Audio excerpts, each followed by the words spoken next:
Hello guys, so welcome back to our channel. We are still on this River State crisis. Right now we are going to hear what Rufai and Abati has to say concerning what Johnathan and Soyinka said over the weekend concerning the removal of Fubara as the state governor of River State, and also the state of emergency being declared in River State. So many people have come out to give their opinion concerning this issue, and a lot of people are not on Tinubu's side. Yes, so many people say that it could have been handled better or more lenient than this heavious condition that he placed on the state and also the state governor. Now we're going to hear what these two journalists has to say. They have to criticize the case, like analyze it very critically, and I'm sure that you will like what they say. Just watch this video. Full charge in River State. Your take on this story? Okay, so there's been more criticisms over the weekend as regards the state of emergency. I think one of the strongest one came from former President Johnathan, who had to stand like a patriot. And he did put a caveat there that normally, as a former president, it's not conventional for him to speak about an incumbent president because, yes, it's a public convention, but it's not that it doesn't happen. In other parts of the world, we've had former presidents speak, even campaign against an incumbent. If you go back to America, for instance, Barack Obama did campaign against Trump when he was an incumbent. He was a former president. But in this case, it was different. And his critique was not only for the presidency, the executive. Sorry about that, Dr. Abati. It was also for the judiciary and the legislature. Yep. And I think it's time for us to be able to go back and introspect. That why did President Johnathan say the things he did say? Because it's a time for critical national introspection, which we're not doing at this point in time. The consensus, even if there are opposition voices, the consensus has been in the suspension of the governor was not good, was not legal. The consensus has been that the National Assembly did not do a good job at a critical national time like that, going ahead with just a void vote to be able to ratify what the government has done. A lot of people feel it was a case of double jeopardy. The government talking point is different. So what's the government talking point? We had to do this. They would even quote the section about imminent danger. Hence, I keep asking the question, what was the imminent danger in River State that warranted the state of emergency?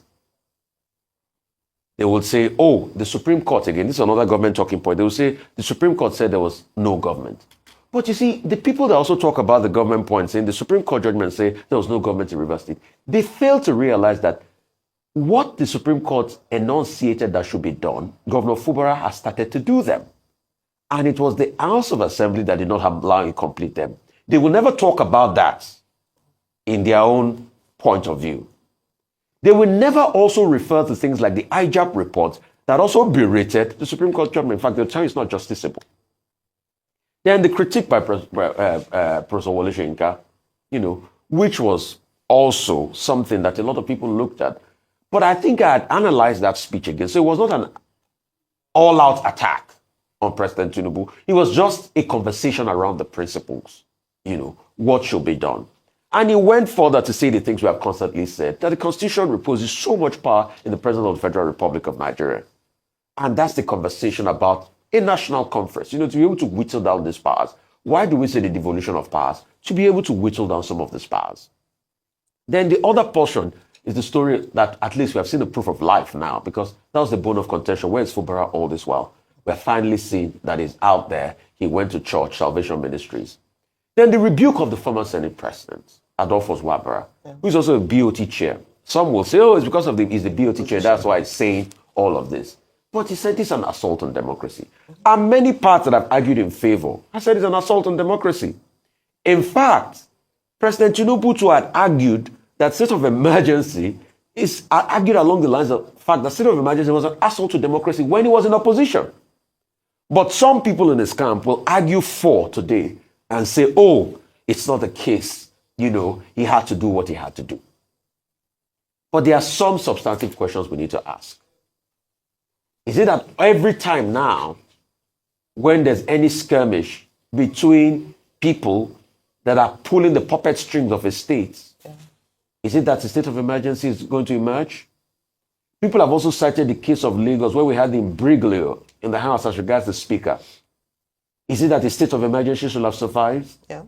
What a lot of those opposing constitution are arguing in favor of is the fact that we must not make it a very frivolous thing where we just start dishing out state of emergency. And the last argument that it even contravenes the ethos of federalism and, devolution of powers. Yeah. Because if a governor can pull out, if a president can pull out a governor, then where is the independence of the states? Absolutely. All right, thanks. Dr. Abati, your take on this story. Okay, let me see how much time is left to talk about this. Now, the president made a declaration of emergency in Rivers State on Tuesday. The Senate, the House of Reps, the National Assembly endorsed it on Thursday. And since then, there have been reactions. Now, if you look at the number of persons who have decried this declaration of emergency, they include Professor Soyinka, as we have been told, who says this is an assault on federalism and the separation of powers. President Johnathan, who says, look, people are abusing their powers. Investors will not come to a country where, people just constitute themselves unilaterally into a lawmaking body, among other things that he said. Now, the PDP, Senator Adolphus Wabara, PDP BOT chairman, and also the PDP Conference of Professionals, CP-PDP, they've also condemned what has happened. The NBA, led by Afamosigwe SAN, has also said that the powers offered the president under Section 305 are not absolute, and that what he has done is unconstitutional. Set up the Society for Economic Rights and Accountability Project. They say they have gone to court because what the president has done is unlawful. Intelligent people, in other constituencies, have also said, look, this is not the right way to go about it.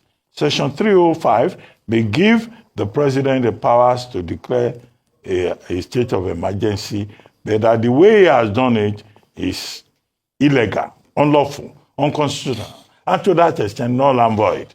That's what, those who want to go to court are trying to establish. Now, Ibokete Ibas rejected our advice and he quickly embraced it as a life-saving, as it were. It may be, allegedly, for him.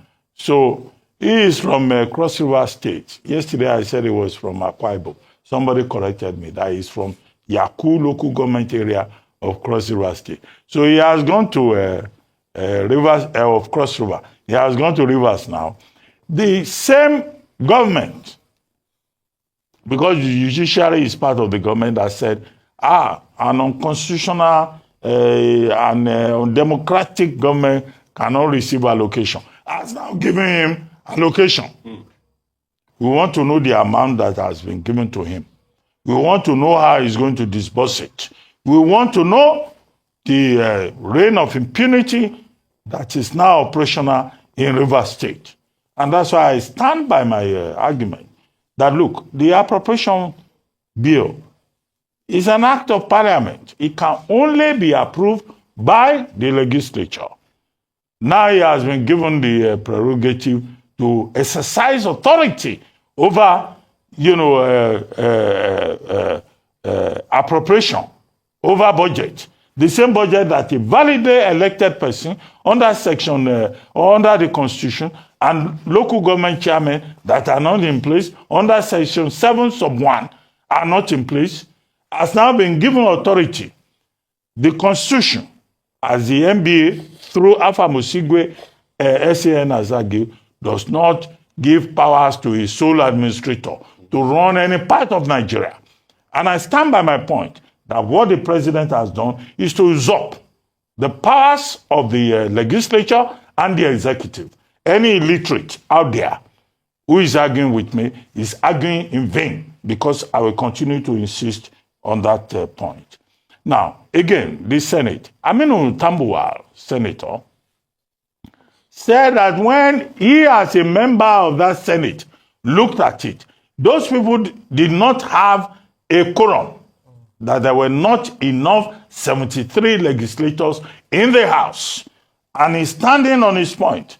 So you have a National Assembly also that cannot act, that cannot call the president to order, that cannot accuse the president of gross misconduct on the basis of the same constitution in which he swore on oath.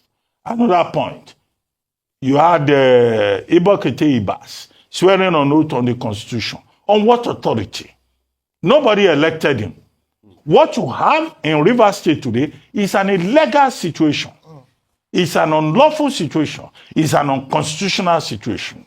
Now, Serap says they will go to court. As I've argued repeatedly on this same program, the issues that will come with Serap will be, do you have locals? I don't know which court they have gone to. Does the court have jurisdiction?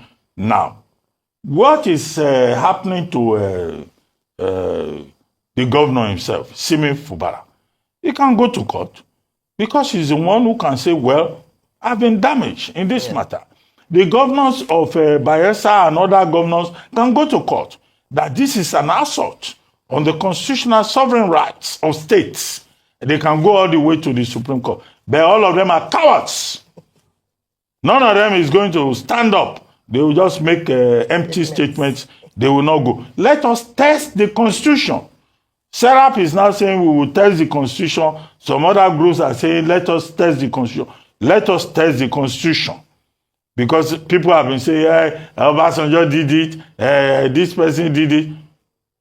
Let us test that section 305 of the Nigerian Constitution. That is my argument. But on top of it all, they say there is another explosion in Soku axis. Okay? And, well, we have not had further details about what led to that explosion.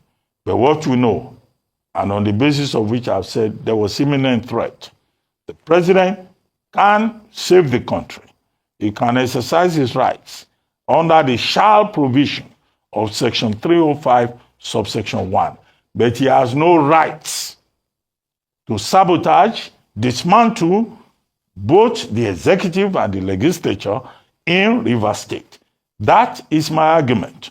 And imbeciles and illiterates, can argue otherwise. But this is the way I see it. And this constitution, this same constitution, provides for freedom of expression.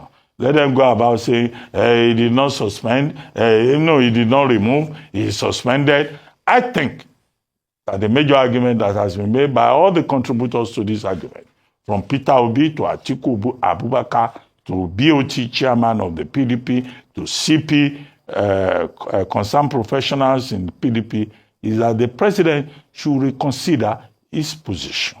He can suspend the governor, but if that is what he wants to do. But we are saying that it is wrong. The suspension is wrong. And we have a precedent in what President Johnathan did. So we are waiting. We are waiting for them. As for Governor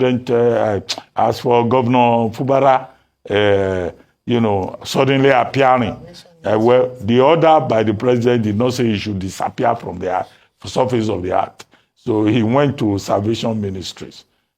All these people, when they fail, they go to God. But people should stop blaming God in this country. The problem is with Nigerians. It's with our leaders. The problem is not with God. I don't know what Pastor Ibiyemoye, what he's going to do. So Fubara should just not think that God is a problem. God is not the problem.